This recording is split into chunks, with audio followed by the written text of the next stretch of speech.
Hey, it's February and we're gotten through dry January and we're still alive.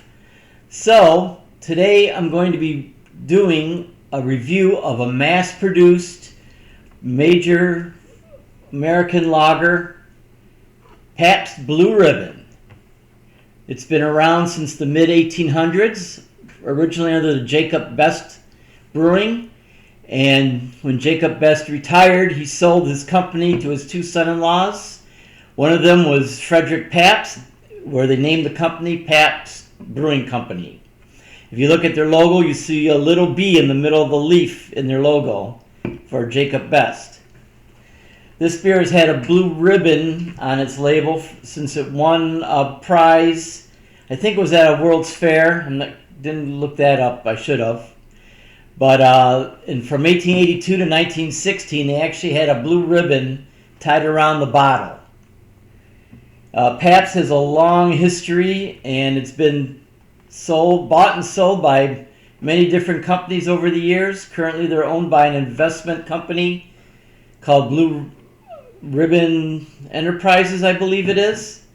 It's a consortium of investors, and they contract brew their beer. They don't own their own breweries anymore. Originally, in 1996, they quit brewing their own beer and they had Stroh's brew it.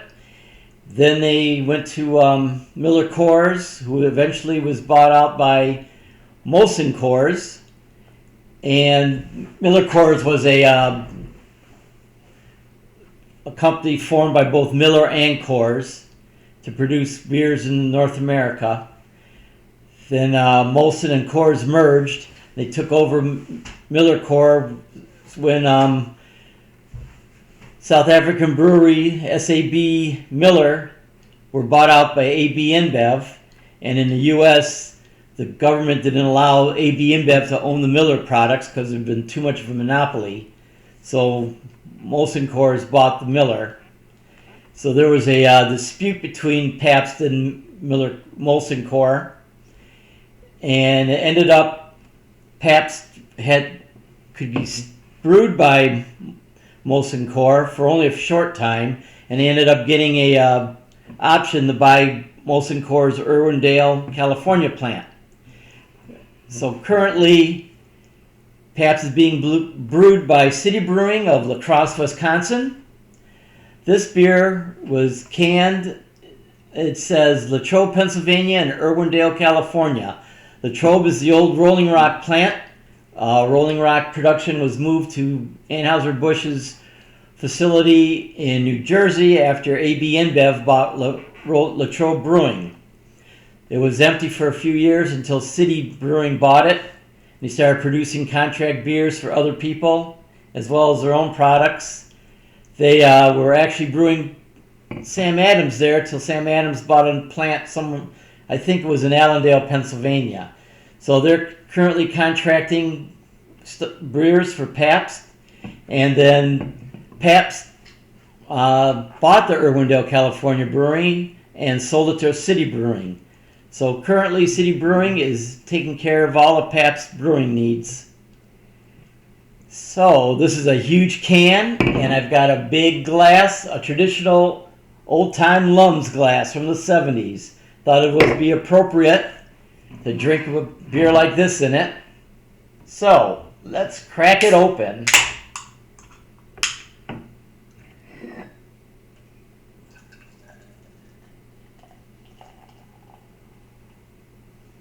It hasn't been out long, but these kind of beers are better cold anyway. That's quite a frothy head here. Man, it has that smell, that beer smell. When I was growing up, my grandpa and dad would drink beer, and this had that smell right from the beginning. It's a bit sweet. I might be noticing some hops. I kind of doubt it. These aren't hop. These type of beers aren't hop very much. Pretty thick head though. Really clear. Nice golden color. Very appetizing, really. Very carbonated. Well, Yeah, sweet, grainy aroma. Can tell there's corn in it. Well, let's give it a taste.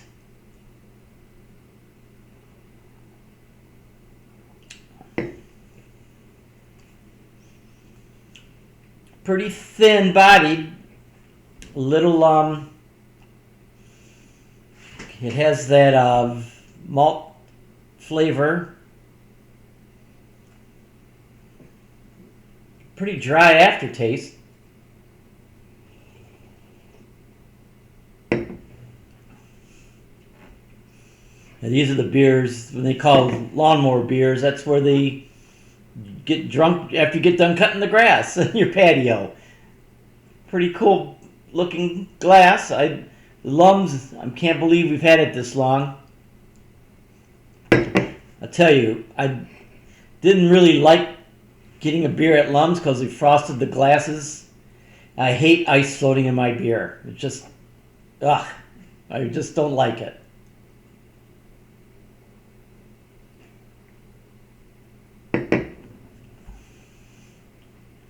It's pleasant. It's not offensive by any means. I can't remember last time I had a PBR. It's got to be 20 years, really. Not as offensive as I was imagining.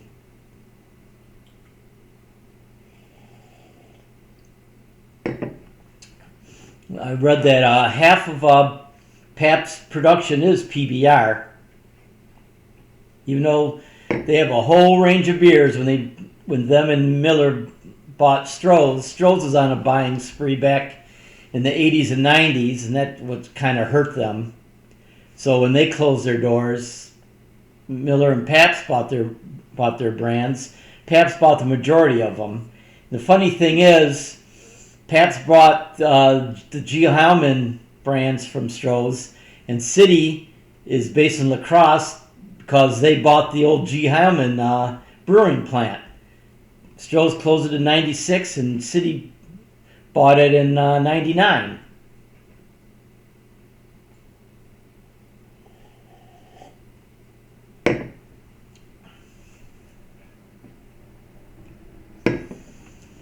All right, so my analysis is it's an inoffensive beer.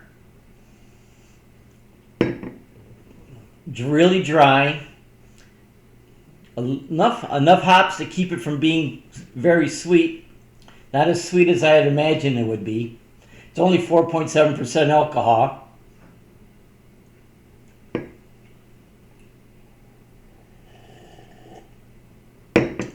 Yeah, top just enough to keep it from being cloyingly sweet.